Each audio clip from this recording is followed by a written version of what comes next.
Ayun na nga guys, papunta tayo doon sa bahay ni Tatay Donnie. Si Tatay Donnie nakita natin siya sa ABS-CBN News na nasiraan siya ng bahay dahil sa bagyong uwan. So ayan, pupuntahan natin siya para bigyan ng tulong. Tara na!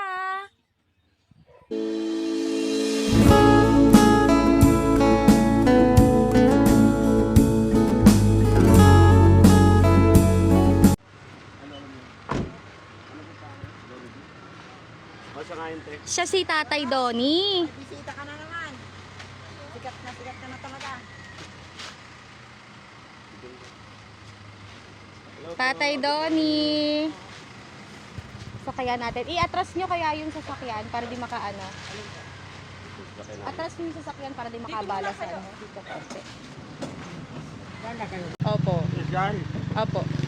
Layo naman. Taga Antipolo, Rizal po. Hinayin niyo po talaga dito. Opo. Ito po yung bahay nyo, tatay? Ang iba, pag doon, basira lahat. Sapo ko rin ito. Ah. Dito ako. Dito muna kayo. Kasi nasira lahat yung sa inyo. Basira lahat. Ubos ang ano ko. Mm-mm.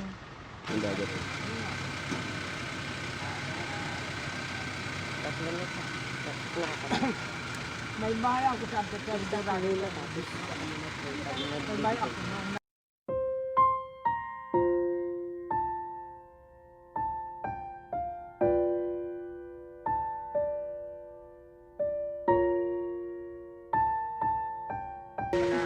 Nagtulungan mo ako kami. Wala po yan, konting bagay lang po. Pero sana marami pong tumulong kay Tatay Donnie. Kasi kailangan niyo po talaga ng tulong. Konti lang yun, iabot natin siya sa kanila. Maraming salamat. Maraming salamat. Po. Salamat. Sa mga tumulong kay Tatay Maraming Donnie. salamat sa mga tumulong.